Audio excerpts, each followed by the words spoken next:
আর কেউ বলতে পারবেন?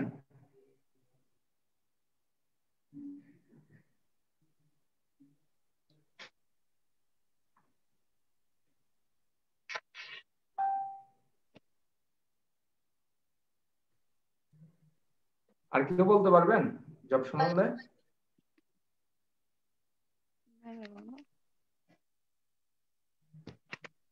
ভগবত ধামে ফিরে যাওয়া যায়। কে বলছিলেন? হুম, আপনি কে বলছিলেন? ভুবন প্রভু। ভুবন? হ্যাঁ ভুবনটাকে? আমার ছেলে এটা। আচ্ছা, খুব সুন্দর কথা বলছে। ভগবত ধামে ফিরে যাওয়া যাবে যদি আমরা জব না করি। তাহলে আমরা কোথায় থাকবো? এই জড় জগতে থাকবো। দেখেন, আমরা যে কোনো কিছুর জন্য কত কিছু ত্যাগ করেছি, কত কিছু ত্যাগ। এমন কিছু জিনিস আপনি লাভ করেছেন যেটা পরিশ্রম ছাড়া, যেটার আপনার ওটার জন্য আপনি কোনো কিছু স্যাক্রিফাইস করেন না, এরকম কোনো কিছু আছে? ছোটবেলা থেকে দেখে যান আপনি, এই পর্যন্ত আসা পর্যন্ত আপনি কত ত্যাগ, কত পরিশ্রম করলেন। প্রাইমারি স্কুল থেকে হাই স্কুলে যেত, অনেক পরিশ্রম, অনেক ত্যাগ, এরপর হচ্ছে অনেক সময় দিয়েছিলেন। তো আপনি ভগবত ধামে যেতে চান, হৃদয়টাকে পরিশুদ্ধ করতে চান, তাহলে আপনাকে কি ত্যাগ করতে হবে না? পরিশুদ্ধ হতে হবে না? আপনাকে সময় দিতে হবে না? তাহলে সময় এবং শ্রম, এই দুটা বিষয় আমাদের অবশ্যই দিতে হবে। খেয়ালিপনা করলে চলবে না। যদি খামখেয়ালি করি তাহলে কোনো কিছুতেই আমাদের সাকসেস আসবে না। যদি সাকসেস লাভ করতে চান, অবশ্যই আপনাকে আপনার মূল্যবান সময় দিতে হবে জবে, কিছু ত্যাগ করতে হবে। আমি সবকিছু ধরে রাখবো এবং এটা পেতেও চাইবো, কৃষ্ণ ভক্তি বা কৃষ্ণ প্রেম পেতেও চাইবো, ওটা হবে না প্রভু। কারণ এই জগতে যারা সাকসেস হয়েছে, উন্নত শিখরে উঠেছে, প্রত্যেকটা ব্যক্তির জীবনে দেখবেন ওই সাকসেসের পিছনে অনেক ত্যাগ, সময় এবং ত্যাগ বললাম, মানে সময় দিয়েছেন। এর পিছনে অনেক কারণ ছিল। তো আপনি যদি এই প্ল্যাটফর্মে উঠতে চান, শুদ্ধ ভক্ত হতে চান, তাহলে আপনাকে কিছুটা মূল্যবান সময় দিতে হবে, ত্যাগ করতে হবে এবং শ্রম দিতে হবে, কিছুটা পরিশ্রম করতে হবে। ঠিক যেরকম যারা জব ভালো করতে চায় তারা খুব ভোরে ঘুম থেকে উঠে, কারণ ভোরের জব ভগবানের সাথে কানেকশন খুব ভালো হয়। কিন্তু অন্যান্য সময় রজগুণ এবং তমগুণ যখন বৃদ্ধি পাবে, দিনের বেলাতে বেশিরভাগ রজগুণ থাকে, তখন কানেকশন, মনের অবস্থা খুবই খারাপ। তখন ভগবানের সাথে একাগ্র চিত্তে ভগবানের নাম করা খুবই কঠিন। এই জন্য কখনো ওই জবগুলো অত বেশি সুফল, অত বেশি আপনার কল্যাণকর হয় না, মানে এত বেশি আপনার আপনাকে পরিবর্তন করে না এই জব। যদি ভোরে এর দিকে জব করা হয় তাহলে অনেকটা ভালো হবে। আমি আপনাদেরকে একটা উদাহরণ দিচ্ছি। এটা উদাহরণ না, আসলে এটা এই ঘটনাটা বাস্তবে একবার ঘটেছিল। পিকাসো নামে একজন আর্টিস্টম্যান, পৃথিবীর বিখ্যাত আর্টিস্টম্যান উনি, বুঝতে পারছেন? এই পিকাসো, ওর কথা পুরো সারা দুনিয়ায় ছড়িয়ে পড়েছে। কোন সময় এক ব্যক্তি তার সাথে দেখা হয়েছে, তো হঠাৎ করে ওর সাথে যখন দেখা হলো, ওকে বলল যে আপনাকে তো আমি টিভিতে দেখেছি এবং পত্রিকায় দেখেছি, আপনি না হচ্ছেন বিখ্যাত আর্টিস্টম্যান পিকাসো। আপনার সাথে আমার সাক্ষাৎ হয়ে আমার খুব আনন্দিত হচ্ছে, আমি খুবই আনন্দিত আপনার সাথে আজকে আমার দেখা হলো। আপনি কি আমাকে একটা ছবি এঁকে দিতে পারবেন? তো পিকাসো ওর দর্শক, ওর শ্রোতা বা ওর ভক্ত, এই জন্য ও কি করেছে, কৃপা করে একটা কাগজের মধ্যে একটা ছবি এঁকে দিল। আর ছবিটা দেখে ও আশ্চর্যান্বিত হয়ে গেছে, মানে এত সুন্দর ছবি, মাত্র 30 সেকেন্ডে এই ছবিটা এঁকে দিয়েছিল। তো কৌতূহলবশত ওই ভদ্রলোক পিকাসোকে একটা প্রশ্ন করেছে, আপনি কি বলবেন এই ছবিটা যদি আমি বিক্রি করতে যাই কত টাকা এই ছবির দাম হবে? কারণ এটা একটা ছবির ডিজাইন, কিন্তু ওই ছবিটাকে যদি বড় করে ছাপানো হয় ভালো কাগজ দিয়ে, তাহলে এটার অনেক দাম। বলছে 50 লাখ টাকা এই ছবির দাম। তো হঠাৎ করে চিন্তা করছে, মাই গড, 30 সেকেন্ডে 50 লাখ টাকার একটা ছবি এঁকে দিয়েছে আমাকে। ওর প্রথম দিকে বিশ্বাস হয় নাই 30 সেকেন্ডে যে 50 লাখ টাকার একটা ছবি দিয়ে দিয়েছে।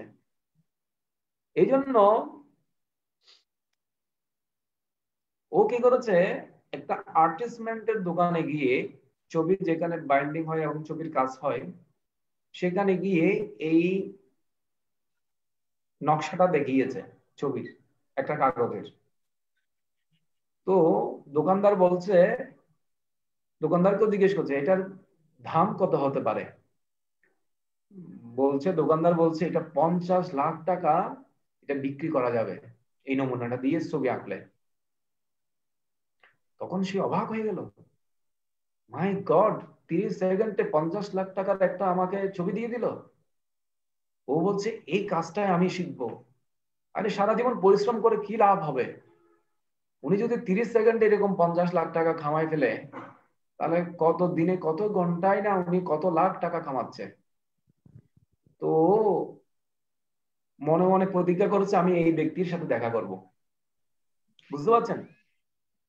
অনেক বছর পর ও অনেক তপস্যা করতেছে এটা নিয়ে কোথায় শিখানো যাবে। বিভিন্ন জন থেকে ও একটু একটু শিখেছে আর্টিস্ট সম্বন্ধে, কিন্তু ভালো করে শিখতে পারে নাই। কিন্তু অনেক বছর পর ওই পিকাসোর সাথে আবার দেখা হয়ে যায়, এবং একটা বড় অনুষ্ঠানে যখন দেখা হয়, ওকে, ও সেলিব্রেটেড পার্সন, ওকে অনেক পুরস্কার দেওয়া হচ্ছে, ওর সুনাম কীর্তন করা হচ্ছে।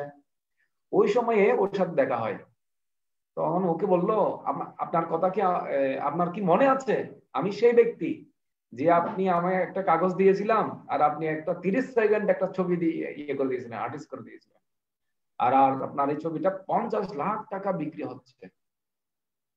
তো আমি আপনাকে গুরু হিসেবে বরণ করলাম, আপনি আমাকে আপনার এই কার্যটা শিখাই দেবেন, আমিও 30 সেকেন্ডে এরকম একটা ছবি আঁকবো। তখন ওর কথা শুনে পিকাসো বলল, এটা আসলে কাল্পনিক কোনো কাহিনী না, এটা বাস্তব। এই পিকাসো, এটা অলরেডি এই ঘটনাটা ঘটেছে, বিখ্যাত একজন আর্টিস্টম্যান। তো বললো, আসলে তুমি যে 30 সেকেন্ডে আমার থেকে শিখতে চাচ্ছ, আমি 30 সেকেন্ডে যে 50 লাখ টাকার একটা ছবি এঁকেছি,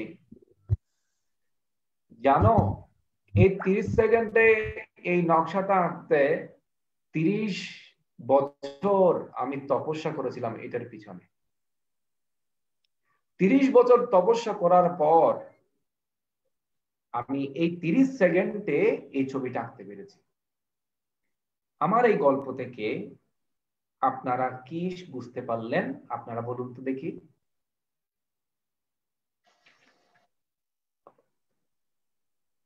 একটা পয়েন্ট বলেন, আমার এই গল্প থেকে আপনি কি বুঝতে পারলেন?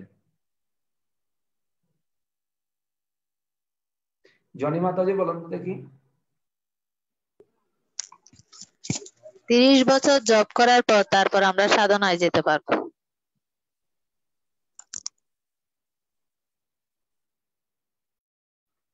জনি মাতাজি নাই নাকি? জনি পাল, জনি মাতাজি আছি তো প্রভু। বলেন, আমার এই গল্প থেকে আপনি কি বুঝতে পারলেন?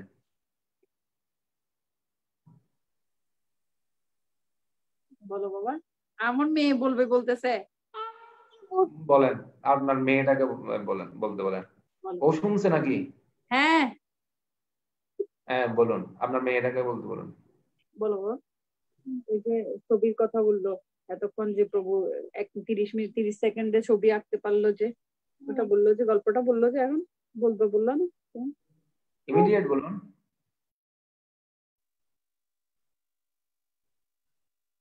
তাড়াতাড়ি। হ্যালো হ্যালো হ্যালো আপনি একটা পয়েন্ট বলেন, আমি তখন বুঝতে পারবো। হ্যালো। বলুন না তাড়াতাড়ি। মাই গড। আচ্ছা, রূপনা মাতাজি বলুন।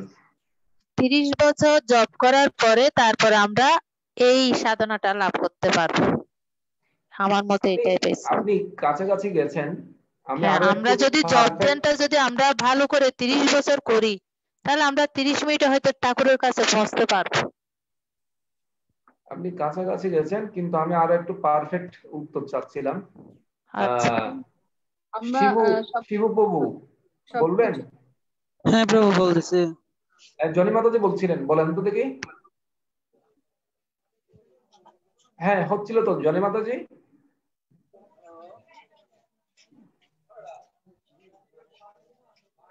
আচ্ছা, শিবু কি বলছিলেন?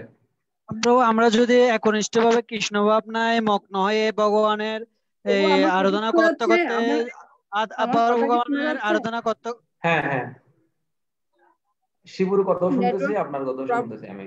আমার এখানে নেটওয়ার্ক একটু প্রবলেম করতেছে। Hello hello. হ্যাঁ আমি শুনতে পাচ্ছি। হ্যাঁ বলুন শিবু প্রভু বলুন। আমরা যদি একনিষ্ঠভাবে ভগবানের সাধনা করতে করতে অর্থাৎ কৃষ্ণ ভাবনায় মগ্ন হয়ে যখন আমরা যে পর্যায়গুলো এখন আছি, হয়তো এক সময় সাধনা করতে করতে আমরা বর্তমানে আমি সাহারি এবং আমি সাধন ভজন ঠিক মতো করি না, হয়তো অল্প অল্প আস্তে আস্তে ভগবানের সাধনা যখন মগ্ন হয়ে যাব, তখন আমরা এই পর্যায় থেকে মুক্ত হয়ে ভগবানের সাধনায় খুব একনিষ্ঠ ভক্ত হয়ে যাব এবং আমরা গোলক বৃন্দাবনের সান্নিধ্য পেয়ে যাব। ঠিক আছে, তার মানে হলো যে 30 সেকেন্ডে যিনি এই ছবিটা আঁকলো 50,000 টাকা, তার মানে 30 বছর ওটা সাধনা করেছিল। তার মানে আমাদের জব শুদ্ধ করতে গেলে আমাকে সময় দিতে হবে, শ্রম দিতে হবে। কিন্তু এমন এক সময় আসবে আপনার একটা ওয়ার্ডে কৃষ্ণ, এই ওয়ার্ডে আপনার কৃষ্ণ আপনার সামনে চলে আসবে, কৃষ্ণ আপনার সামনে চলে আসবে। কিন্তু যেহেতু আমাদের হৃদয় শুদ্ধ নয়, হৃদয় পবিত্র নয়, হৃদয় বিভিন্ন ভাবে বাসনায়, অনেক ইচ্ছা আমাদের অনেক কিছু করার, এই সমস্ত বাসনা ম্যাটেরিয়াল ডিজায়ার গুলোর কারণে আমার নাম এখনো শুদ্ধ হচ্ছে না। কিন্তু এমন এক সময় আসবে, হবে। তবে এটার জন্য আপনাকে ওই 30 সেকেন্ডে করার জন্য, ভগবানকে একসাথে নিয়ে আসার জন্য আপনাকে কি করতে হবে? ধাপে ধাপে এগিয়ে যেতে হবে। প্রতিটা দিন আপনাকে শ্রবণ কীর্তনে থাকতে হবে, গ্রন্থ অধ্যয়ন করতে হবে, সাধুদের কথা শুনতে হবে, একাদশী ব্রত গুলো রাখতে হবে। তখন আপনার কথা, আপনার বাক্য অনায়াসে শুদ্ধ হয়ে যাবে, আপনার ডাকে কৃষ্ণ সাড়া দেবে। তো এটার জন্য অপেক্ষা করতে হবে। তো আজকে আমরা ক্লাসে যাচ্ছি, খুব গুরুত্বপূর্ণ একটা ক্লাস। গত ক্লাসে আমরা যেটা বিষয় নিয়ে আলোচনা করেছিলাম, পঞ্চম অধ্যায়, এটা হচ্ছে step. Step, STEP, step, stay in the world. আমরা হিমালয় গিয়ে তপস্যা করব না, আমরা এই জগতে থাকবো, আমরা এই জগতে থাকবো। এরপর হচ্ছে 3 ডুয়ার্স, 3 জন কর্তা।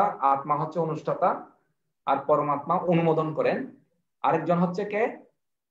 আরেকজন হচ্ছে জড়া প্রকৃতি, গীতা পাল। এরপর হচ্ছে ইকুয়াল ভিশন, যিনি পণ্ডিত ব্যক্তি, তিনি সবাইকে সমদৃষ্টিতে দর্শন করে থাকেন, আত্মা হিসেবে সবাইকে দর্শন করেন। একটা গাভীতে, একটা ব্রাহ্মণে, একটা চান্ডালে, একটা শুকরে, তিনি সবাইকে আত্মা স্বরূপ দেখেন, দেহ স্বরূপ দেখেন না। এরপর হচ্ছে যে পিস ফর্মুলা আমরা দিয়েছিলাম, যিনি ভগবানকে সমস্ত জীবের সুহৃদ হিসেবে জানেন, সমস্ত লোকের মহেশ্বর এবং সমস্ত যজ্ঞের ভোক্তা। আমি ভোক্তা নই, কৃষ্ণ হচ্ছে ভোক্তা। সমস্ত লোকের মহেশ্বর হচ্ছে কৃষ্ণ। এইভাবে যিনি জানেন তিনি হচ্ছেন এই জগতে শান্তি লাভ করতে পারবেন। আদারওয়াইজ যদি আমি নিজেকে ভোক্তা মনে করি, কন্ট্রোলার মনে করি, তাহলে আমি কখনোই জগতে শান্তি পাবো না। এরপরে আজকে আমরা যে বিষয় নিয়ে ষষ্ঠ অধ্যায় নিয়ে আলোচনা করব সেটা হচ্ছে ইজি। এই ইজি শব্দটা দিয়ে পুরো এই ষষ্ঠ অধ্যায় সম্পূর্ণ করব। প্রথমে EASY। ই মানে হচ্ছে এনিমি অর ফ্রেন্ড। এটা 1 থেকে 9 নম্বর শ্লোক। এই এনিমি এবং ফ্রেন্ড নিয়ে আলোচনা করা হবে। এনিমি মানে হচ্ছে শত্রু নাকি বন্ধু, তার মানে হচ্ছে মন আমাদের শত্রু নাকি বন্ধু, এই বিষয় নিয়ে আজকে আমরা চর্চা করব। তো আমাদের সাথে থাকবেন।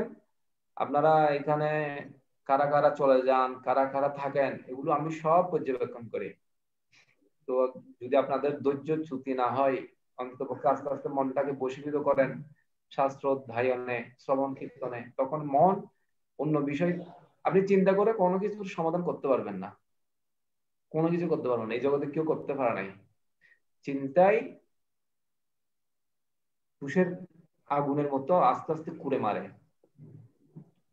চিতা একবার জ্বালিয়ে মারে, কিন্তু চিন্তা বা চিন্তন সেটা আমাদেরকে পুষে পুষে তুষের আগুনের মতো মারে। এই জন্য এই মন বিষয় নিয়ে যেহেতু আলোচনা করবো আজকে, ধৈর্য সহকারে দৃঢ়তার সাথে আপনি শ্রবণ করতে থাকুন। আর আমি কোয়েশ্চেন করব পরে, আর আপনাদের থেকে প্রশ্ন উত্তর নিব তাও পরে, কেমন? তো ই মানে কি? ই মানে হচ্ছে এনিমি অর ফ্রেন্ড। দেখেন এখানে কেউ ইয়ে করে দিয়েন না আপনারা। আমি আগেও বলেছি জুমের একটা নিয়ম আছে, যখন একজন কথা বলবে বাকিরা আনমিউট করে দিতে হবে, না হলে কি হবে, ওই শব্দের কারণে আরেকজনের শব্দ ক্লিয়ার হবে না।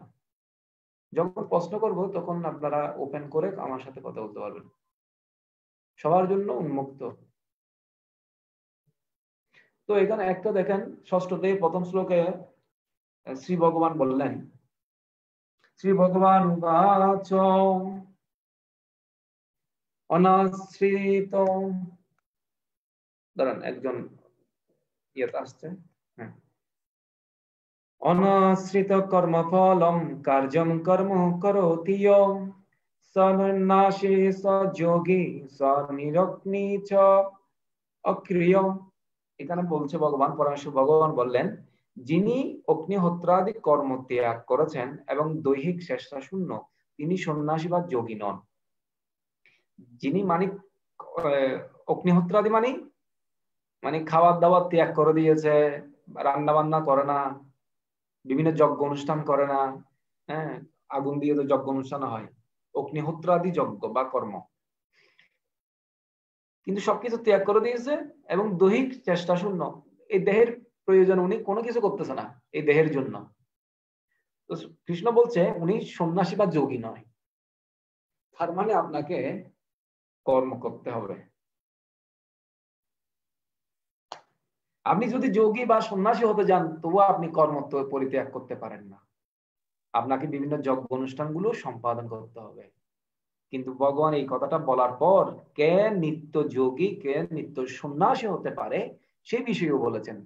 কিন্তু আপনি আমার কথা বুঝতে গেলে পুরোটা শুনতে হবে। কথা এখন বলছে একরকম, দেখবেন যে আমি শ্লোক অনুসারে আবার কথাটা অন্যরকম ভাবে আবার ঘুরিয়ে দিয়েছি। কারণ কৃষ্ণ দেখেন, এখন যিনি সবকিছু ত্যাগ করেছেন তাকে সন্ন্যাসী বলে নাই কৃষ্ণ, কিন্তু কাকে সন্ন্যাসী বলছে দেখেন, যিনি কর্মফলের প্রতি আসক্ত না হয়ে তার কর্তব্য কর্ম করেন, তিনি যথার্থ সন্ন্যাসী বা যোগী। মানে আপনি কর্ম করছেন আপনার গৃহের মধ্যে থেকে, কিন্তু ওই গৃহের মধ্যে যে বিষয় আছে সেই বিষয়ের প্রতি আপনি আসক্ত নন। অনেক রকম বিষয় থাকতে পারে, স্ত্রী পুত্র ধন সম্পদ মান সম্মান প্রতিষ্ঠা যশ নেম টেম গেম সবকিছু হতে পারে, কিন্তু সেইগুলোর প্রতি আপনি আসক্ত নয়। থাকলে কেউ, না থাকলে কি আমার, এই বিষয়ে অনাসক্ত হওয়াটাই হচ্ছে সন্ন্যাসী।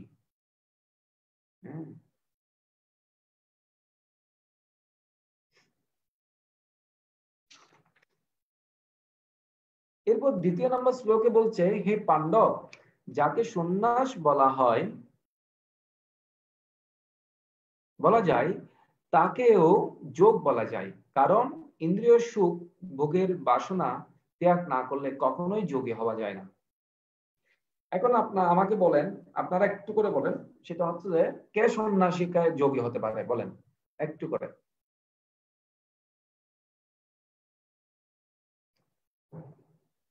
বলেন কে যোগী বা কে সন্ন্যাসী?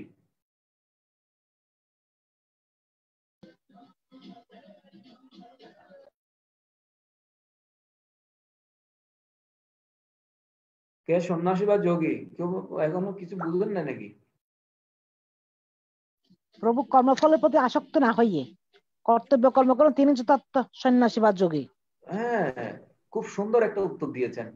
মানে আপনি গৃহে আছেন, কিন্তু আপনার যে সমস্ত বিষয়, স্ত্রী পুত্র বা বিভিন্ন বিষয়, ইন্দ্রিয়ের বিষয়, ওইগুলোর প্রতি আপনি এত বেশি আসক্ত নয়, আপনার কর্তব্য কর্ম আপনি করে যাচ্ছেন। আপনার দায়িত্ব আছে বলে, পরিবার যেহেতু আপনি বিয়ে করেছেন, আপনার অনেক দায়িত্ব, আত্মীয় স্বজন, স্ত্রী পুত্র সবাইকে দেখাশোনা করতে হয়, কিন্তু ওদের প্রতি আপনি আসক্ত না, আপনি ভগবানের প্রতি আসক্ত, ভগবানের কথা শ্রবণের প্রতি আসক্ত, ভগবানের ভক্তদের প্রতি আপনার আসক্ত। আসক্তি বন্ধনের কারণ, মুক্তিরও কারণ।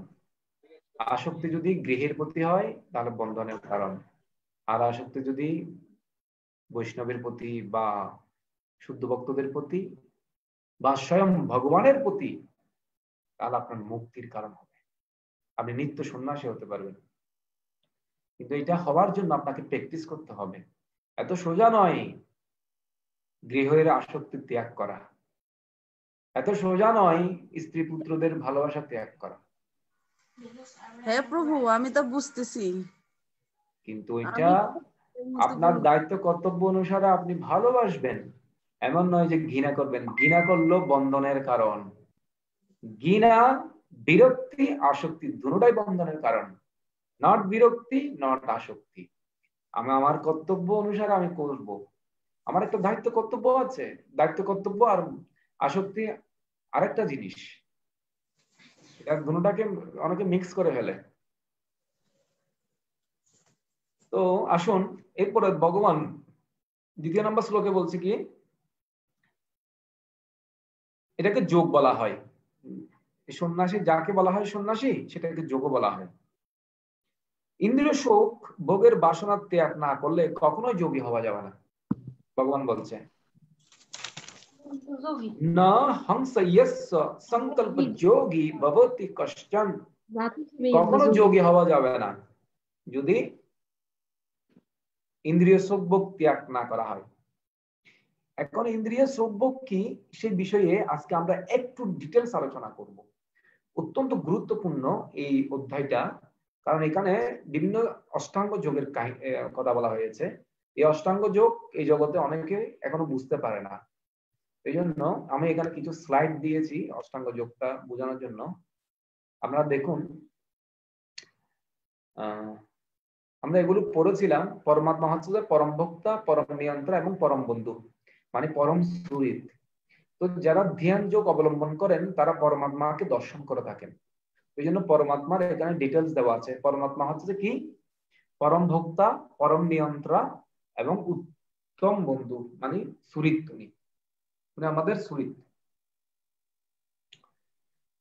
কিন্তু এই পরমাত্মাকে দর্শন করার জন্য এই অষ্টাঙ্গ যোগের কথা বলা হয়েছে। আমরা কিন্তু ভক্তি যোগ অনুশীলন করি, আমরা নট অষ্টাঙ্গ যোগ অনুশীলন করি। আমি পর দিয়ে এই ভক্তি যোগের ব্যাখ্যাটাও দিব, কিন্তু আপনাকে আগে অষ্টাঙ্গ যোগ সম্বন্ধে জানতে হবে। কেন? ষষ্ঠ অধ্যায় ধ্যান যোগ, এই ষষ্ঠ অধ্যায়ের নাম। তো ধ্যান যোগ সম্বন্ধে ডিটেলস যদি আমরা না জানি, আমরা যে ভক্তি যোগ করছি আমাদেরটা কিরকম ধ্যান যোগ, সেটা আপনাকে জানতে গেলে আপনি অষ্টাঙ্গ যোগের কথা আগে জানতে হবে।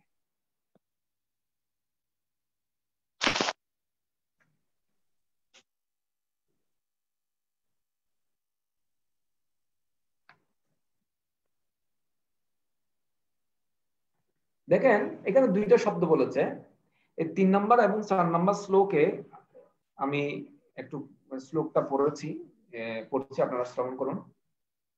আরুক্ষ মুনে যোগম কর্ম কারণম উচ্যতে, যোগ আডুষ্যাত্তস্যৈব সম কারণম উচ্যতে। অষ্টাঙ্গ যোগ, খুব মনোযোগ সহকারে শ্রবণ করবেন। অষ্টাঙ্গ যোগ অনুষ্ঠানে যারা নবীন তাদের পক্ষে কর্ম অনুষ্ঠান করাই উৎকৃষ্ট সাধন। অষ্টাঙ্গ যোগ সবার জন্য দেওয়া হয়নি, এটা খুব কঠিন আছে। অষ্টাঙ্গ যোগ কারা অনুশীলন করে?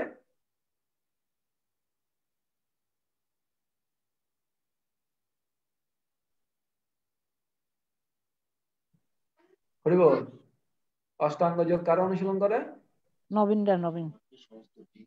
না, নবীন না, যারা নবীন প্রাথমিক অবস্থায় ভক্ত তারা অষ্টাঙ্গ যোগ অনুশীলন করতে পারবে না বলছে। যে অষ্টাঙ্গ যোগ যারা যোগী পুরুষ, যারা হিমালয় গিয়ে বিভিন্ন যোগ সাধনায় যুক্ত হয় তাদের জন্য অষ্টাঙ্গ যোগ।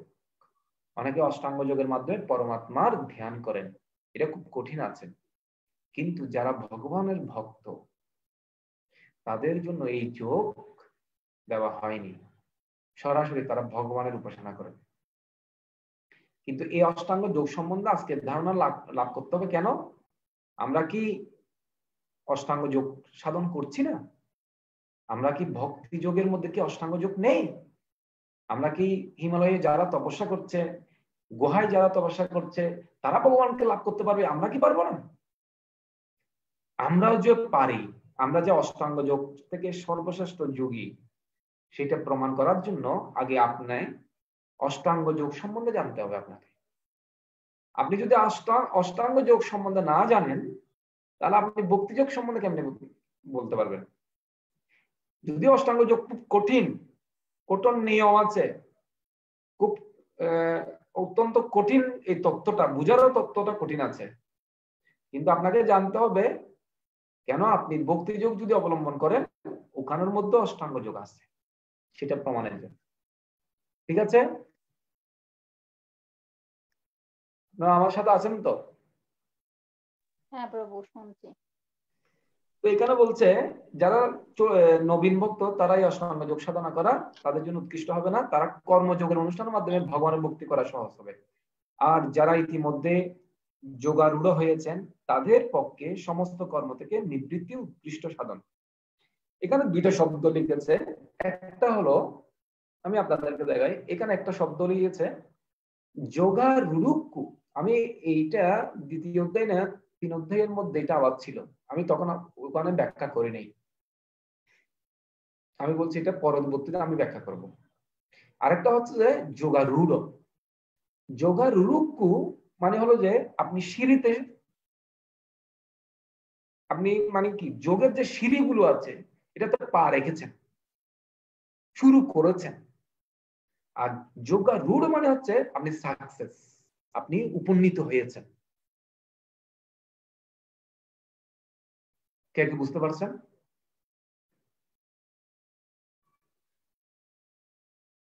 হরিবল, এই যোগারূঢ় এবং যোগারূঢ় শব্দটা কে বুঝতে পেরেছেন? আমি আবার বলছি, যোগারূঢ় মানে হচ্ছে যে যোগের যে সিঁড়ি, আপনি ভগবানকে লাভ করার জন্য কিছু সিঁড়ি আছে, স্টেপ। কেউ খবর শুনতেছে মনে হয়, আমার লেকচারও শুনতেছে, পাশাপাশি খবরও শুনতেছে মনে হয়। কৃষ্ণ বহুত মায়া হ্যায়।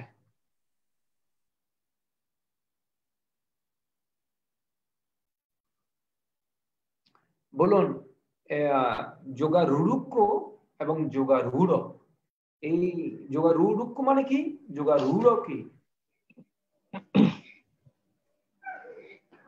যোগী হওয়ার জন্য যে প্রাথমিক পদক্ষেপ নেওয়া হয় সেটা হচ্ছে যোগারূঢ়। আর যিনি নাকি এগুলি অতিক্রম করে আর উন্নত হয়েছেন, আরো উপরের দিকে উঠেছেন, তিনি হচ্ছেন যোগারূঢ়। এই তো একদম ঠিক আছে। তার মানে হচ্ছে আমাদের যে ইন্দ্রিয়ের যে বাসনাগুলো আছে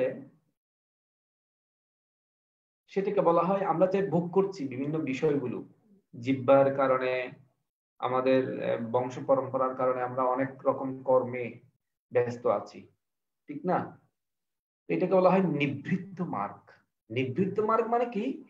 আপনি ভোগে মানে ব্যস্ত আছেন, সেটা হচ্ছে নিবৃত্ত। সরি সরি সরি আমি ভুল বলেছি, নিবৃত্ত না, প্রবৃত্ত মার্গ মানে আপনি প্রবৃত্তিতে আছেন, মানে ওটা আপনি ইয়াতে আছেন, যে যে আপনি ভোগে বা ইন্দ্রিয় ইন্দ্রিয় বিষয় যেগুলো আছে সেগুলো এগুলোতে আপনি নিয়োজিত আছেন, এটাকে বলা হয় প্রবৃত্ত। কিন্তু এগুলো থেকে নিবৃত্ত মার্গে আসার জন্য প্রসেস আছে। আপনি কিভাবে এগুলো ত্যাগ করবেন, আমাদের যে ভোগ বাসনা, সেই বাসনাটা কিভাবে ত্যাগ করব? আমি আপনাদেরকে বুঝাতে পারছি নিবৃত্ত মার্গ আর প্রবৃত্ত মার্গ মানে কি? মনে করেন একজন ব্যক্তি 10 প্যাকেট সিগারেট খায়, তো এদের 10 প্যাকেট ডেইলি সিগারেট খায়, সেটা হচ্ছে যে প্রবৃত্ত মার্গ। কিন্তু তাকে সিগারেট ছাড়াতে হবে, আমাকে কিভাবে ছাড়াবো, সেটা হচ্ছে নিবৃত্ত মার্গ। প্রবৃত্ত মার্গ মানে ইন্দ্রিয় তর্পণে ব্যস্ত, প্রবৃত্ত, মাংস খাওয়াই, তারপরে বিভিন্ন রকম পাপ কর্মে মানুষ ব্যস্ত, এটাকে হচ্ছে প্রবৃত্ত মার্গ।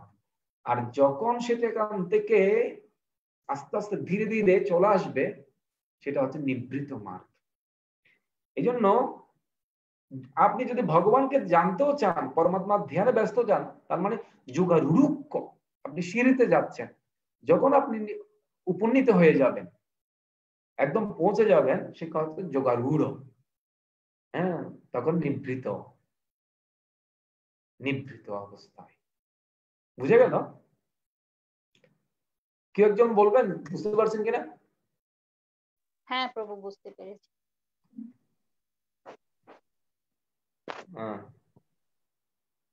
রোল নাম্বার 25 বুঝতে পারছেন?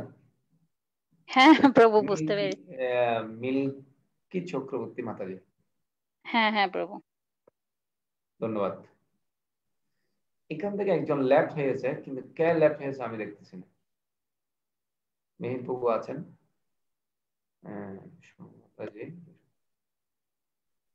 ওকে, আমি আপনাদেরকে এখন ওই স্লাইডের মধ্যে এটা দেখাচ্ছি কিভাবে। তো এই অষ্টাঙ্গ যোগের কিছু নিয়ম আছে, 8টা নিয়ম। অষ্টাঙ্গ মানে 8, যম, নিয়ম, প্রাণায়াম, আসন, এগুলো ধারাবাহিক ভাবে আছে, কিন্তু এখানে প্রত্যেকটা বিষয় নিয়ে আমরা আজকে চর্চা করব। যেমন ধরেন যম মানে হচ্ছে যে কিছু নিয়ম, ইন্দ্রিয় সংযম। যম মানে সংযম, মানে করবো না, আমার এটা পাপ, এটা আমি করবো না, নিষিদ্ধ, যম। যেমন ধরো যারা যোগী আছে, তারা একটা একটা ধাপে ধাপে তারা যখন ধ্যানে রত হয়, বুঝতে পারছেন? ওরে বল। তো তারা কি করে, ইন্দ্রিয়ের বিষয়গুলো ইন্দ্রিয় থেকে আস্তে আস্তে করে কন্ট্রোলে নিয়ে আসে, মানে ওটাকে নিয়ন্ত্রণে নিয়ে আসে, সংযম করে, মানে এটা নিষিদ্ধ। এরপরে নিয়ম, নিয়ম মানে হচ্ছে একটা নিয়ম করে, নির্দেশ অনুসারে এটা অনুশীলন করে তারা। যম মানে হচ্ছে সংযম, নিয়ম মানে হচ্ছে কিছু সংযমের, মানে ইন্দ্রিয়গুলোকে সংযমের মাধ্যমে নিয়মের মধ্যে নিয়ে আসে, মানে একটা নিয়মে নিয়ে আসে, মানে ডেইলি কিভাবে করবে, সেই ইন্দ্রিয়গুলোকে কিভাবে কন্ট্রোল করবে। যেমন ধরো আমরা লেখাপড়ার সময় অনেক নিয়ম করি, আজকে এত ঘন্টা পড়বো, এতটা স্কুলে এত ঘন্টা, একটা নিয়ম আছে না, ওই নিয়ম অনুসারে সেই ইন্দ্রিয়গুলোকে আস্তে আস্তে বশীভূত করে। এরপর আসন মানে হচ্ছে যে শারীরিক অনুশীলন। আসন, আসন দেখেছেন? হ্যাঁ, কোনবার আসন দেখেছেন? যারা যোগীরা বিভিন্ন আসন করে দেখেছেন? আসনে বসে যায়, পদ্মাসন, সুখাসন।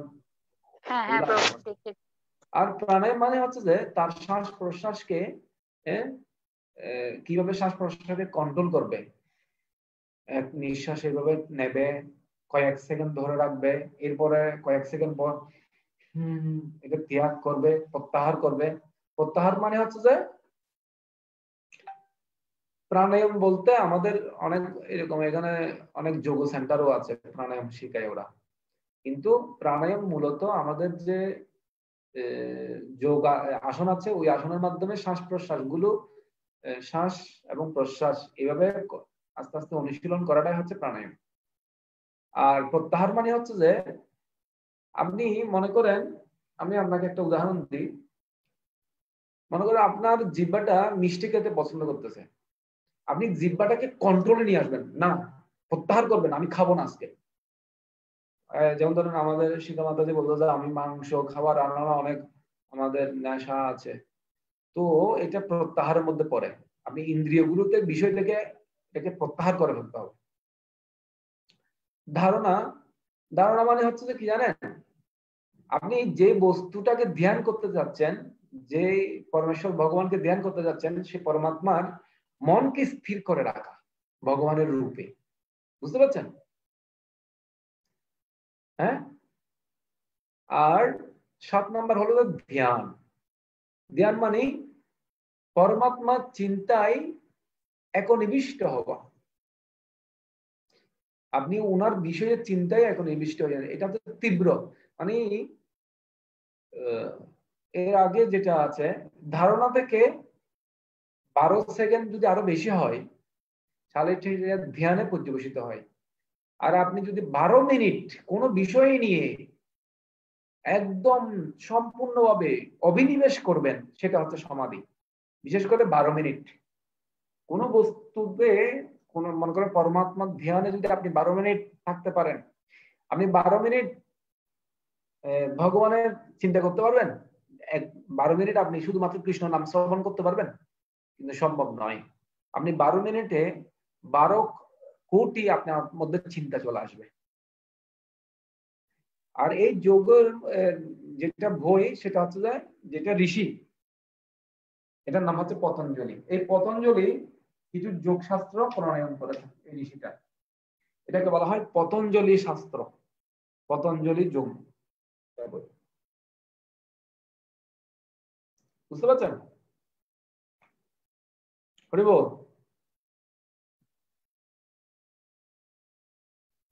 এরকম এখানে দেখেন, সংযম মানে যেমন ধরেন আপনি যদি ইন্দ্রিয়গুলোকে সংযম করেন, তাহলে আপনাকে অহিংসা নীতি অবলম্বন করতে হবে। অহিংসা মানে কোনো জীব হত্যা করা যাবে না, জীবের প্রতি আপনার হিংসা থাকতে পারবে না, দয়া রাখতে হবে। দয়া ধর্মের পা, হিংসা অধর্মের পা। মানে আমিষাহার অধর্মের পা, আর দয়া সত্যের পা। ঠিক যেরকম একটা পিলার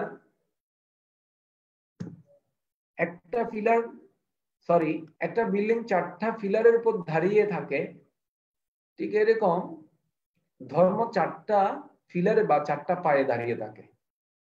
তো কেউ যদি আমিষ আহার করে, তার দয়া নষ্ট হয়ে যাবে। দয়া নষ্ট হয়ে গেলে ধর্মের পা নষ্ট হয়ে যাবে। আর এদিকে আমিষ আহার করার ফলে অধর্মের পা বর্ধিত হবে। সত্য, সত্যবাদিতা, এগুলো জমের মধ্যে পড়ে, সব জম।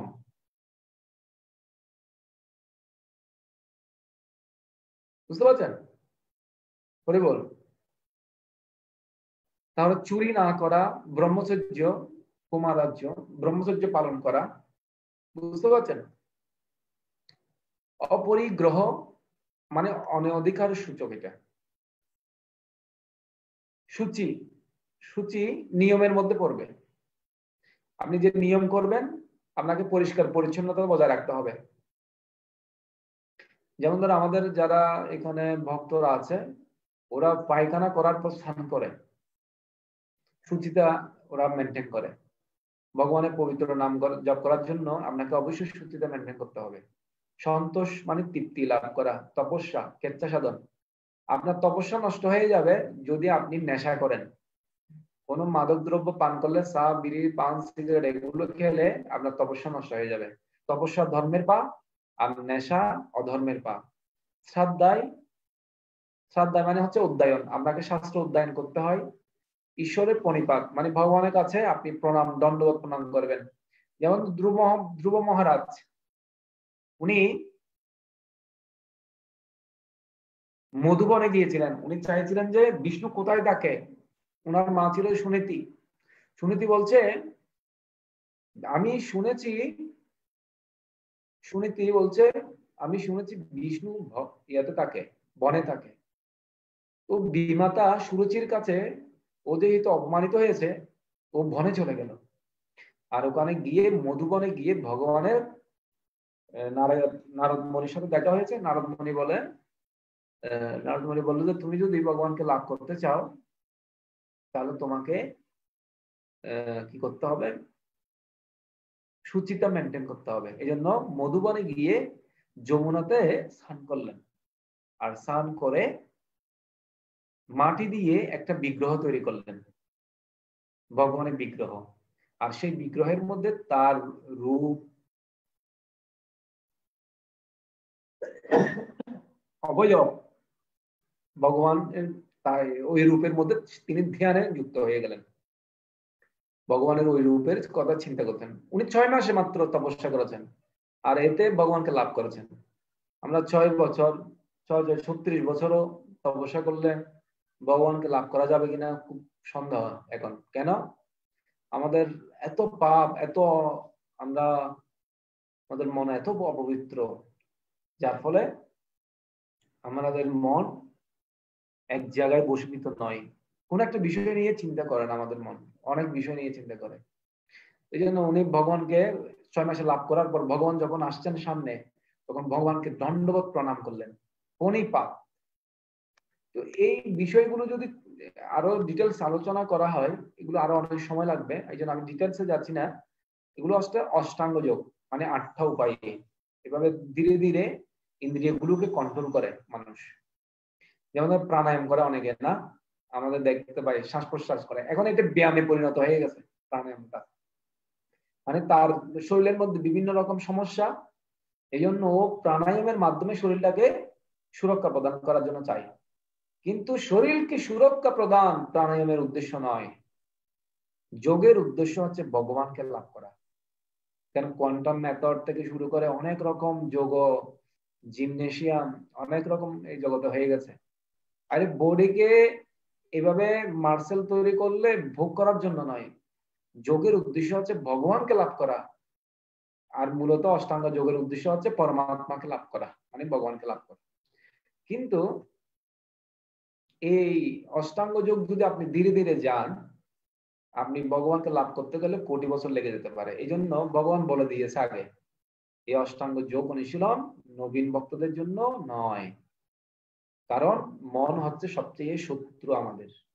মন ডেঞ্জারাস। এই মনের কথা এখন আসছে, আমি মনের কথা দেখবো এখন। অষ্টাঙ্গ যোগ সম্বন্ধে 8টা ধাপ, এই 8টা ধাপ আপনারা মুখস্থ রাখবেন। অষ্টাঙ্গ যোগের যে 8টা নিয়ম, যম, নিয়ম, আসন, প্রাণায়াম, তারপর হচ্ছে কি ধারণা, ধ্যান, সমাধি। এখন মন সম্বন্ধে ভগবান কি বলছে দেখেন। আচ্ছা, এই শ্লোকটা কেউ পড়তে পারবেন? এখানে তো দেখা যাচ্ছে, পড়তে পারবেন? অষ্টাঙ্গ যোগগুলা কোথায় ক্লিয়ারলি পাবো? হ্যাঁ, অষ্টাঙ্গ যোগগুলা মানে যে যে যোগের কথা আপনি বললেন, এটা সম্পূর্ণ ক্লিয়ারলি কোথায় পাবো?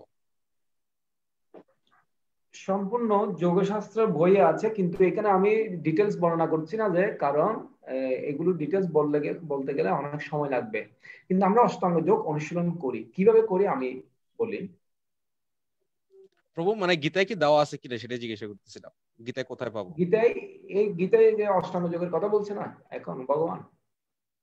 প্রভু একটু কাইন্ডলি আগের স্লাইডে একটু যাবেন, আমি একটু। আচ্ছা ঠিক আছে, আমি যাচ্ছি।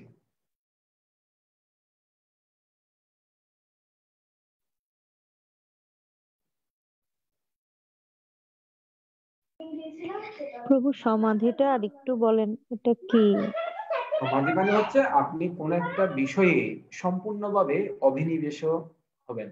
আপনি মনে করেন ভগবানের চিন্তায় 12 মিনিট পর্যন্ত আপনি ধরে রেখেছেন, ভগবানকে চিন্তায় একদম 12 মিনিট পর্যন্ত আপনি অন্য কোনো বিষয় চিন্তা হয় না, এটা সমাধি স্তর বলা হয়।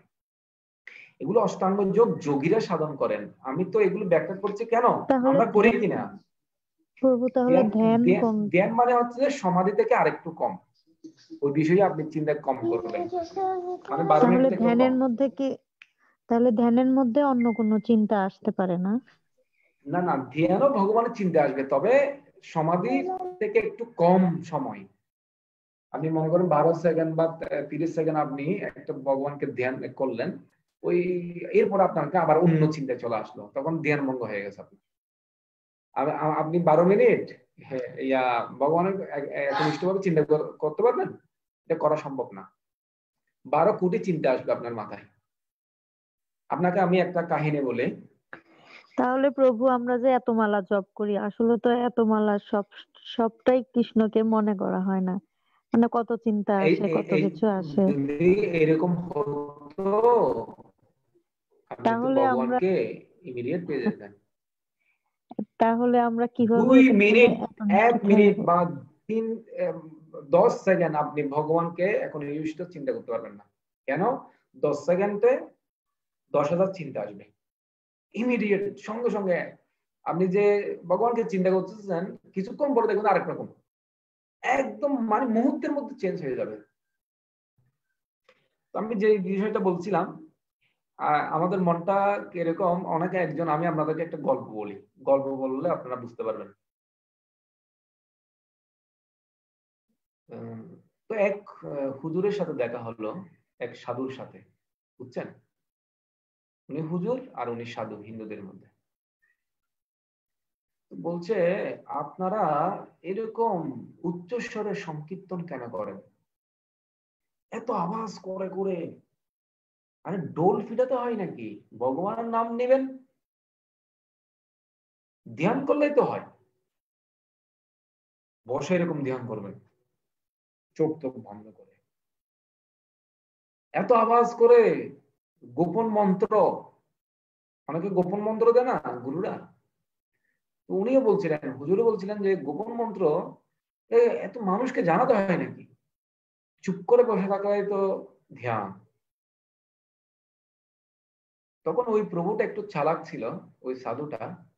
সাধুটা বলল, আপনি ঠিক আছে, আপনাদের পদ্ধতিটা ঠিক আছে, আপনারা ধ্যান করেন, 5 ওয়াক্ত নামাজ পড়েন, এমন কিছুক্ষণ আপনারা নীরবে থাকেন, এটা ভালো। আর আপনাদের মধ্যে অনেক, ওই হুজুরও বললো, আপনাদের অনেক যোগী আছে, তারা ধ্যান করে, আপনাদের মতো চিল্লায় না। তখন ওই হুজুরকে বললেন ওই সাধুটা, হুজুর, আপনি যখন নামাজ পড়বেন কখনো ভুলে আপনি বানরের কথা চিন্তা করবেন না। তখন ঠিক, আমি প্রমাণ করে দেখাবো, আমি যখন নামাজ পড়বো তখন বানরের কথা চিন্তা করবো না। তখন তো ওর সাথে দেখা হলো, কথা মানে কোনো সময় গাড়িতে বা ট্রেনে স্টেশনে দেখা হলো, এরকম কথাবার্তা হলো, চলে গেল। কিন্তু যখনই ওই সাধু তো চলে গেল, কিন্তু যখনই হুজুর বাড়িতে গেলেন, যখন সানাদি করে যখনই নামাজ পড়তে গেলেন, নামাজের যখনই উনি পায়জামাতে পরে যখন বসে যখন নামাজ পড়ছেন, ওই সময়ে সঙ্গে সঙ্গে বান্দরের কথা চিন্তা আসলো। যখনই উনি নামাজ পড়তে যায় একটু এরকম করে এবং উজু করে বা বিভিন্ন রকম শরীর কসরত করে যে নামাজ পড়ে, তখনই চোখ বন্ধ করলেই বান্দরের কথা চিন্তা আসে। তখন ও বলতেছে, কি ব্যাপার, ওই সাধু তো আমাকে নামাজের সময় বান্দরের কথা চিন্তা না করতে বলো, আর বান্দরের কথা সবসময় আমার চিন্তা আসতেছে, এখন আমি নামাজে পড়তে পারছি না। এইভাবে 5 ওয়াক্ত নামাজের মধ্যে এক অর্থ উনি নামাজ ভালো করে পড়তে পারে নাই, শুধুমাত্র বান্দরের কথা চিন্তা আসতো। যখনই নামাজ পড়তে যাই তখনই বান্দরের কথা চিন্তা আসতো। আমি এই গল্পের সমাধানটা বলছি না, এখন আপনারা আমাকে বলুন, এই গল্প থেকে আপনি কি শিক্ষা নিলেন? কে বলতে পারবেন? রাজীব দত্ত প্রভু, গীতা পাল, আপনার ভিডিওটা একটু অন করেন তো।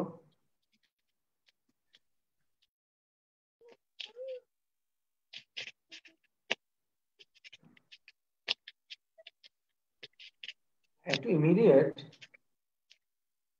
শিবুদর, তুমি বলো তো দেখি। আমার এই গল্প থেকে কি বুঝতে পারলে? তাড়াতাড়ি, আমি আরো অনেক বিষয় আছে, আমি যে বিষয়ে এখনো আলোচনা করিনি। ওই আমরা মনে করেন আগে যদি ওই বানানোর কথা চিন্তা না করতাম, ওই প্রভু বলার পর ওই মানে ওই চিন্তাটা অটোমেটিক চলে আসছে, অর্থাৎ ভালো কাজ করতে গেলে খারাপ কাজটা মাথায় আসবেই। হয়তো এটা আস্তে আস্তে প্র্যাকটিসের মধ্যে মানে ওই অভ্যাস করতে করতে হয়তো এটা ত্যাগ হবে। তো নিষিদ্ধ জিনিসের প্রতি আকর্ষণটা মানুষের বেশি, সেজন্য রিলেটেড সবকিছুর ভাবনাগুলা চলে আসে হয়তো।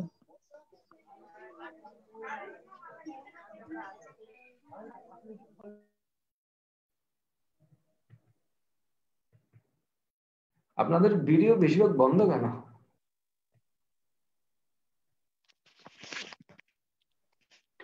দেখেন, এই কলিযুগে কারো মন এক সেকেন্ড স্থির নয়। সেই জন্য যে বিষয়ে চিন্তা করার কথা না, সেই বিষয়ে চিন্তা চলে আসে। এই জন্য উচ্চ স্বরে সংকীর্তন যজ্ঞ করতে হয়। যখন উচ্চ স্বরে সংকীর্তন করবেন, কীর্তনে মেতে উঠবেন, তখন কীর্তনের সুরে আপনি কয়েক সেকেন্ড পর্যন্ত অন্য বিষয় চিন্তা আসে না। আপনি প্র্যাকটিক্যাল দেখেন, আপনি এটা আপনি যদি উচ্চ স্বরে কীর্তন করেন, ওই উচ্চ স্বরে কীর্তন করতে গিয়ে কীর্তনের আওয়াজটা আপনি শুনেন, যার ফলে কয়েক সেকেন্ড আপনি অন্য কোনো বিষয় চিন্তা করেন।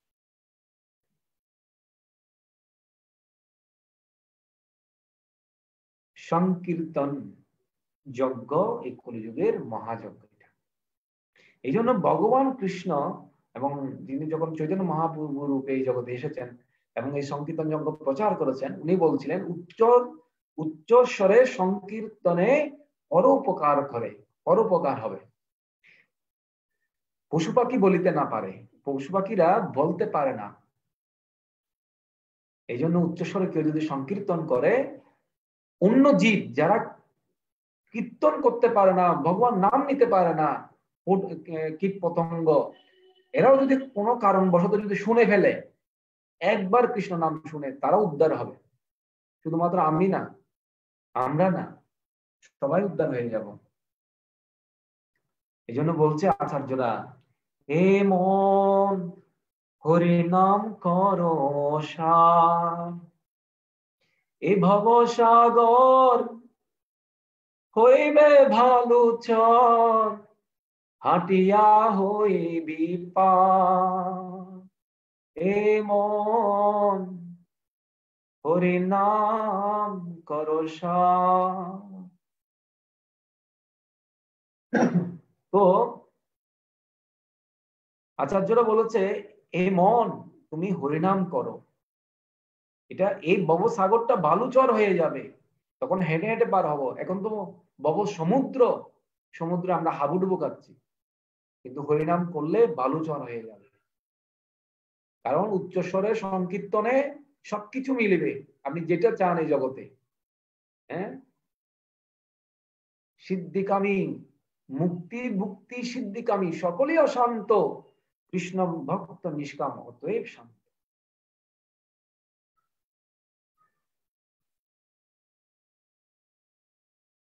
কারণ সাধু সঙ্গে বা হরিনামে সমস্ত বস্তু মিলবে, কিন্তু হে হরিনাম আমরা যত্ন সহিত করি না।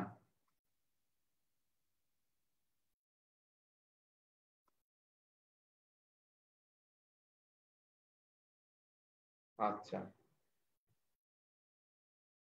তার মানে এই কলিযুগে কখনো ধ্যানের প্রসেস অ্যাপ্লাই করা যাবে না।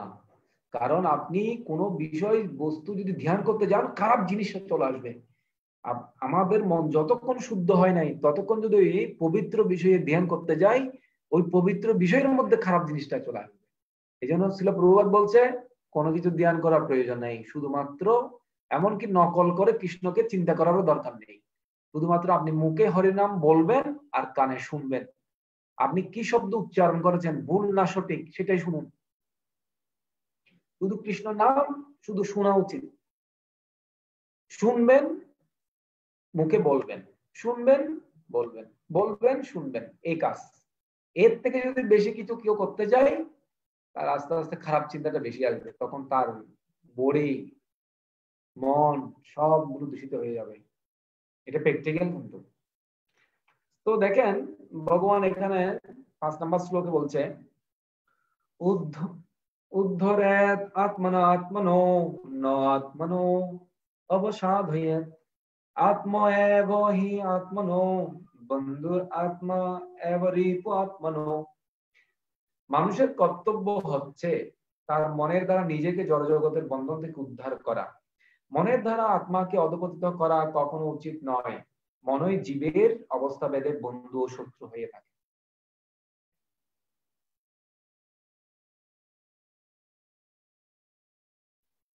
আপনার শত্রুকে, আপনার শত্রুকে মন এই মনের কারণে আপনি এই জড়জগতে বন্ধনের কারণ হয়ে দাঁড়িয়েছেন।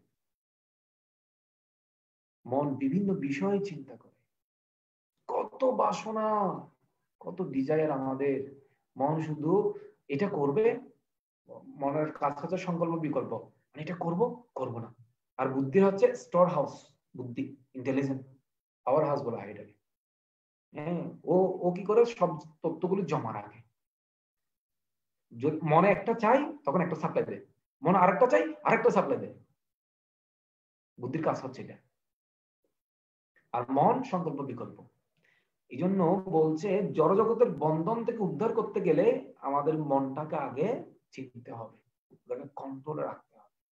কারণ এই মনের কারণে আত্মাকে অধঃপতিত হচ্ছি। আমি যে পশু পাখিতে, আমার পশু পাখির যোনিতে চলে যাব, এটা একমাত্র মনের কারণ। মন হচ্ছে প্রধান কারণ। সংসার চক্র পরিবর্তন ন জন্মে সুখ দুঃখ হেতু ন গ্রহ কর্ম কালা। এই গ্রহ, অনেকে বলে আজকে শনিবার, আজকে শনি গ্রহ খুব খারাপ, এগুলো কোনো কারণ নয়। আমার প্রতিবেশী খারাপ, এটাও কারণ নয়। ন জন্মে সুখ দুঃখ, আমার জন্মটা খারাপ, গরিবের ঘরে জন্ম, তাও খারাপ। অবন্তী ব্রাহ্মণ বলছে শ্রীমদ ভাগবতমে একাদশ স্কন্ধে, বলছে এগুলো কোনো কারণ নয়। কারণ হচ্ছে মন পরম কারণ অবনতি। মন হচ্ছে প্রধান কারণ। আমাদের জন্ম মৃত্যুর প্রধান কারণ হচ্ছে মন। আমি যে পশু পাখিতে যোনিতে চলে যাব, সেটা মনের কারণে। এই জন্য মন আমার বন্ধু এবং শত্রু দুটাই হয়। এই জন্য পরবর্তী শ্লোকে ভগবান বলছে, 6 নম্বর শ্লোকে বলছে, দেখেন, বন্ধু আত্মা আত্মনতৈষ্য ইয়ন আত্মা এব আত্মনৌ জিতনাত্মনা তু শত্রুতে বর্ততে আত্মৈব শত্রুবৎ। ভগবান বলছে যিনি তার মনকে জয় করেছেন তার মন তার পরম বন্ধু, কিন্তু যিনি তা করতে অক্ষম তার মনে তার পরম শত্রু। মন পরম বন্ধু, মন পরম শত্রু। আপনার শত্রু অন্য কেউ নয়। আমরা তো শত্রু মনে করতেছি যে কি আমার প্রতিবেশীটা, আমার ক্লাসমেট, যিনি আমার সাথে লেখাপড়ায় প্রতিদ্বন্দ্বী করছেন, ও আমার শত্রু। আমার আত্মীয় মনে হয় আমাকে হিংসা করে, আমাকে পছন্দ করে না। মনে হয় এক দেশ মনে করছে, বাংলাদেশ মনে করছে ভারত আমাদের শত্রু, চায়না আমাদের শত্রু। কিন্তু এই জন্য বর্ডার গার্ড দেওয়া হয়েছে, বর্ডার অত্যন্ত প্রহরী, বিডিআর বাহিনী। কিন্তু শত্রু কোথায়? শত্রু হৃদয়ে, মনে। মন পরম বন্ধু, মন পরম শত্রু। যার মনকে যে প্রশিক্ষিত করতে পেরেছে, ট্রেনিং দিতে পেরেছে মনকে, তার মন সেটা তার বন্ধুতে পরিণত হয়েছে। আর যার মনকে প্রশিক্ষিত করতে পারেনি, প্রশিক্ষণ ভালো করে দেয়নি, শুদ্ধ করেনি, তার মন তার পরম শত্রু হয়ে দাঁড়িয়েছে জগতে। এই মনের কারণে কাম, ক্রোধ, লোভ, মোহ, মদ, মাৎসর্য 6টা রিপু আরো উত্তেজিত হয়ে যায় এই মনের কারণে শুধুমাত্র। এই জন্য মনকে দড়ির সাথে তুলনা করা হয়, আর 5টা ইন্দ্রিয়কে ঘোড়ার সাথে তুলনা করা হয়, পঞ্চ ঘোড়া। এক একটা ঘোড়া যদি দড়ি যদি লুজ দিই, এক একটা ঘোড়া এক এক দিকে যাবে। কিন্তু যিনি দড়িকে কন্ট্রোল করে সে হচ্ছে ড্রাইভার, রথের সারথি। আর এই ড্রাইভারকে বলা হয় বুদ্ধি।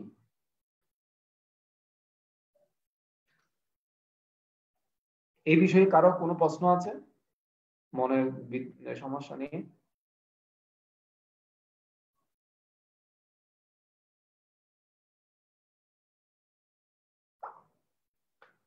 হ্যাঁ, অনিয়ন্ত্রিত মন, দেখেন এই মনগুলো কি কি করে আমাদের। এক, বিষণ্ণতা, পীড়া, উচ্চ রক্তচাপ।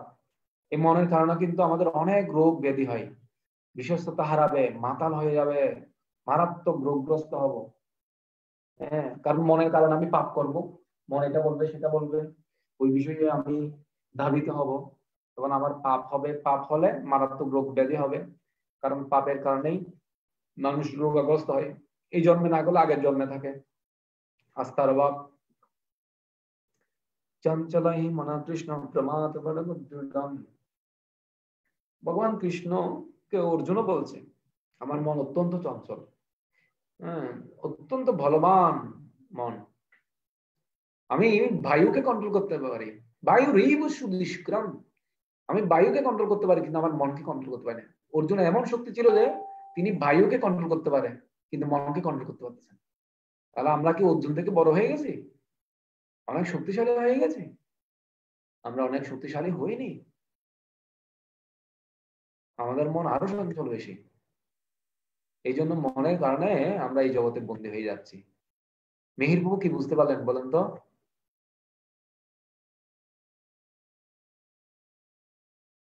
মিহির বাবু, হ্যাঁ, কি বুঝতে পারলেন? হ্যাঁ, আছেন বুঝতে তো? পারলাম যে মনে আমাদের বড় শত্রু, আবার মনে আচ্ছা, আমাদের বড় বন্ধু। আপনাদের মনকে ভিডিওটা, যদি আমরা নিয়ন্ত্রণ করে যদি এটাকে আপনাদের ভিডিও গুলো অন করলে সমস্যা আছে নাকি? বেশিরভাগ ভিডিও বন্ধ। থ্যাংক ইউ সমাদাজি, আমার আবার বন্ধ করে দিয়েছে।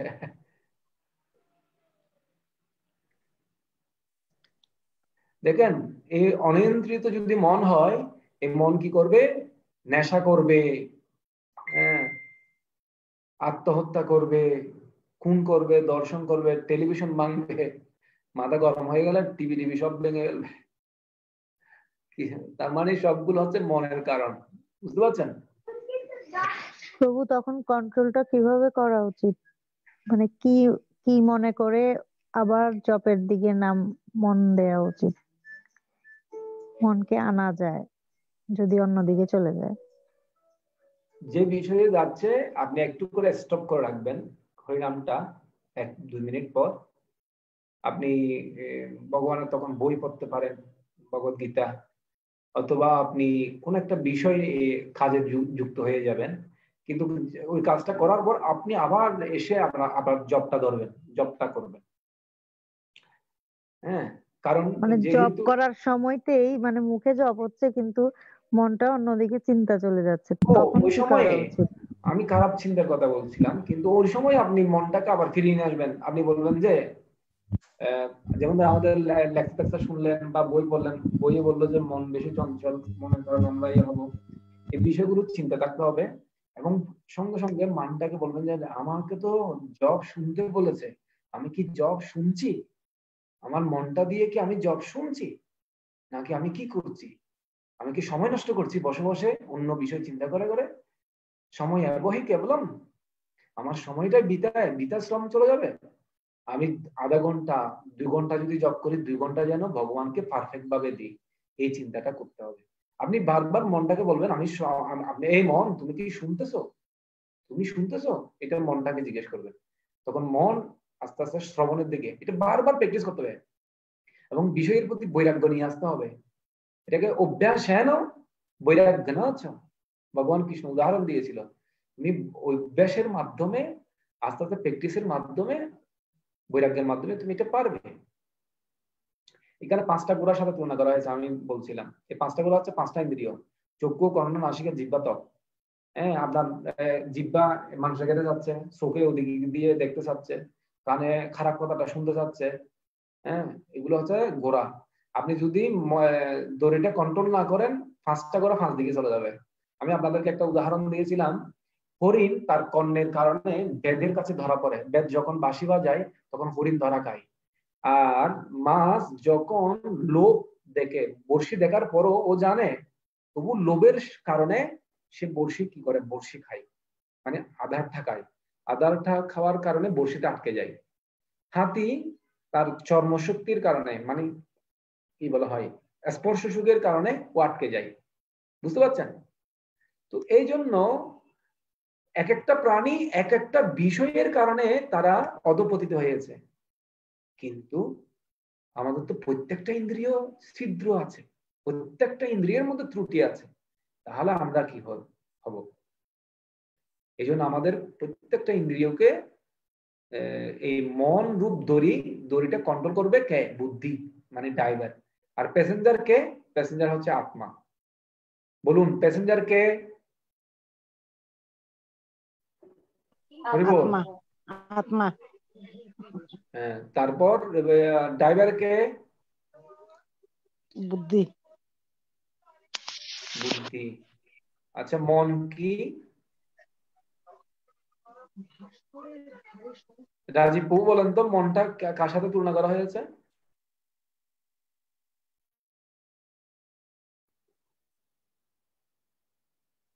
হরিবল বলুন না।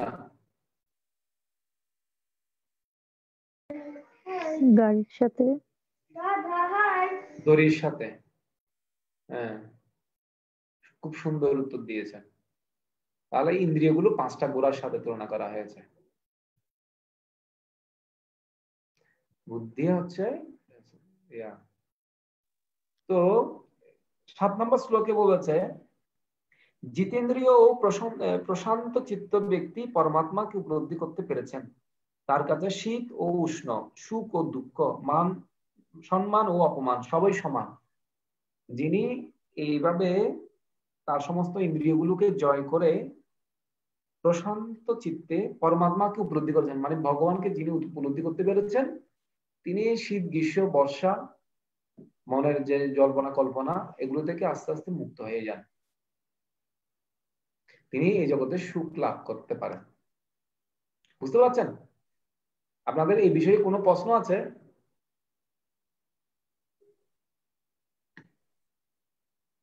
হ্যাঁ, কারো প্রশ্ন আছে এই বিষয়ে?